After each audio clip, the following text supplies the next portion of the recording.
Tonight I'd like to speak with you about a topic that I can relate to personally. How easy, or difficult rather, is it for expecting mothers to return to work after having their babies? The topic I'd like to focus on is what human resources laws cover pregnant mothers. Everyone has rights as citizens and workers of the United States. Freedom of speech and privacy appear to be cut and dry topics.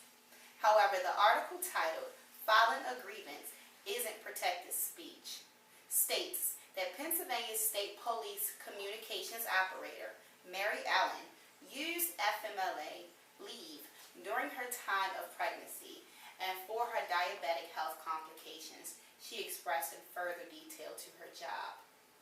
Upon returning to work, Ellen was placed on leave restrictions, which Ellen promptly followed up with a series of internal grievances, alleging that the restrictions violated various laws. The act of Ellen's employer advising her of adverse actions from this FMLA filing created a human resources issue from this retaliation, which subsequently violated several laws, which Ellen felt she was adequately covered within.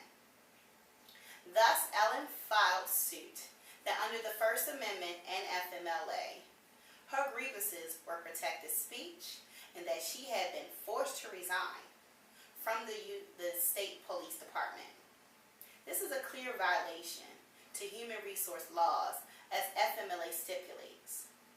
Employers must guarantee employees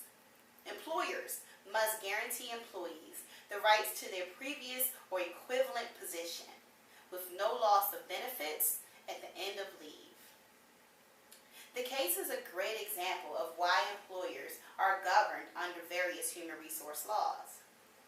By law, Ellen is protected under FMLA, First Amendment of the Bill of Rights, the Americans with Disability Acts of 1990, referred to as ADA, the Pregnancy Discrimination Act of 1978, and Health Insurance Portability and Accountability Act of 1996, better known as HIPAA.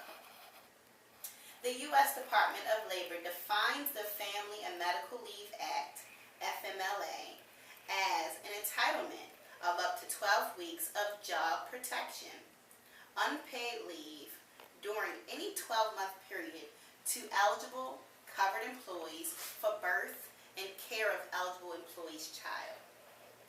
Care of employees' own serious health conditions are also under the FMLA. According to the First Amendment, Congress shall make no law abridging the freedom of speech. Additionally, the ADA is designed to eliminate discriminatory employment practices that prevent otherwise qualified workers with disabilities from fully participating in national labor force. Specifically, the ADA defines diabetes as a physical impairment. The Pregnancy Discrimination Act of 1978 states that pregnant women must be treated the same as other persons not affected but similar in ability to work. Lastly, HIPAA was passed by Congress to define and limit the circumstances in which an individual's protected health information may be used or disclosed. Even though it appears Ellen is sufficiently covered under her rights, she is categorized and protected differently than most employees. Under the ADA Act and HIPAA, Ellen should have received reasonable accommodations as a disabled employee. This should have been enforced by her company's HR department. Yet, Ellen works for the state police in Pennsylvania.